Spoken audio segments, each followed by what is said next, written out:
was very pleased with the Midtown project when it was first announced. I would hope that we wouldn't have any obstacles to making it happen.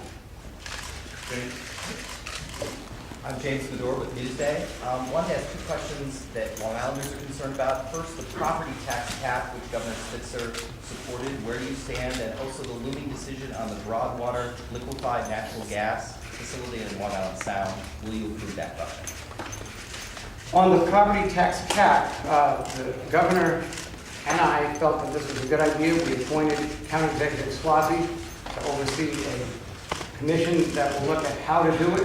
I'm very interested in that report because the question wasn't whether or not there was a will, the question was whether or not there was a way. When that commission reports back, I have to make the determination if that way fits with the apparatus that we have and our ability to implement. On the second question, on February the 5th, the governor gave a 6-week delay in his decision on Broadwater. I do not know what his decision would have been. I might actually ask for a little more time since it's coming to that point, and really haven't been able to look at it enough to render a point of view to it this time.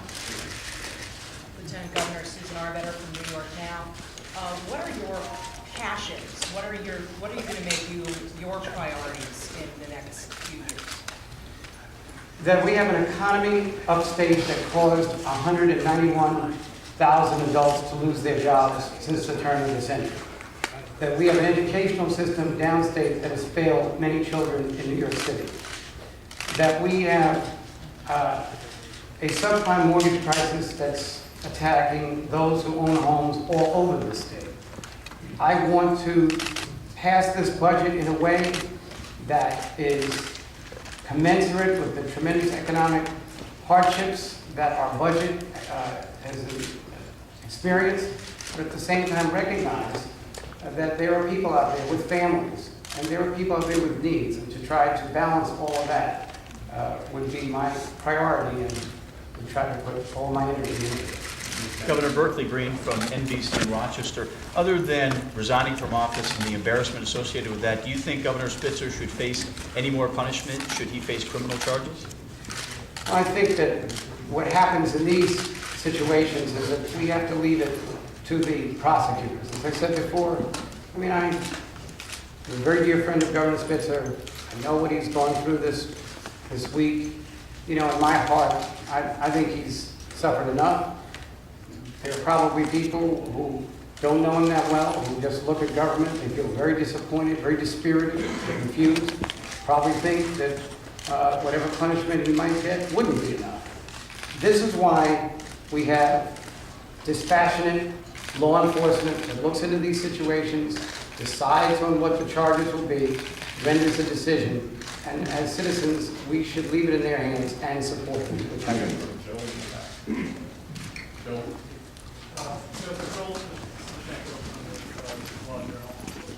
Given what you said about the economy already, is it appropriate this year to raise either initial or legislative salary?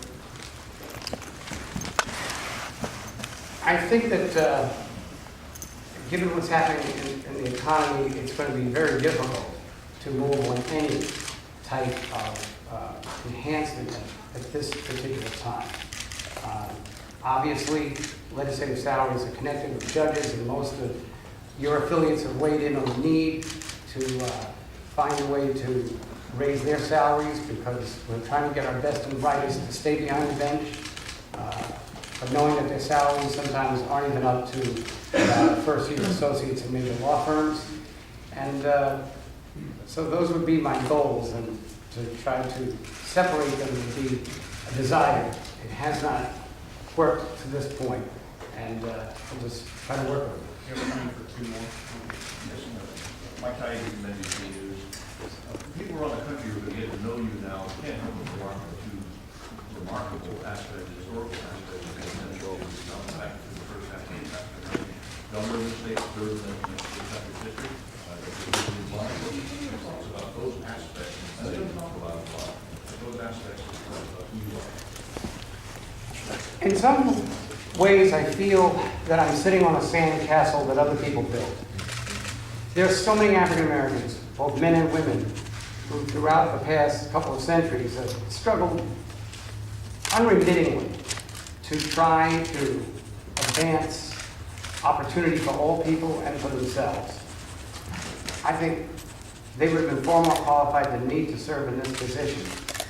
And the fact that it has taken this long, in some ways, is a sad note. But if it in any way allows for African Americans or those who are disabled, 71% of the blind are unemployed, 90% of deaf people in this country are unemployed, maybe one of them could figure out a cure for cancer, but we can't get them into the workplace. The educational proficiency of the disabled surpasses the national education average, and yet we have these horrible unemployment rates in those communities.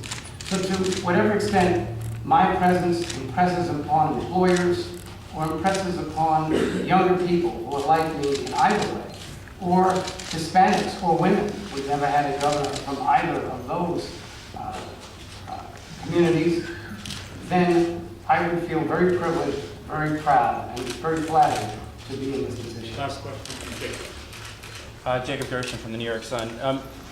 Just so we don't have to go through this whole resignation ordeal again, and given the shock of the past week, I think it's fair to ask, have you ever patronized a prostitute as a public, while as serving as a public official?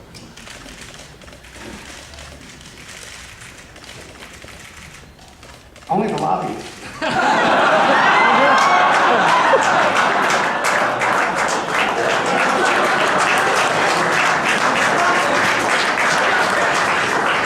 That's why we want campaign finance.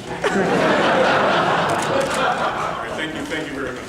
Governor, before you go, could you tell us what it's like setting aside the star for the Spitzers? What it's like to Admiral Paterson, someone standing there right now with the power and the optimism and the burden that they government on your shoulders? It is a daunting challenge.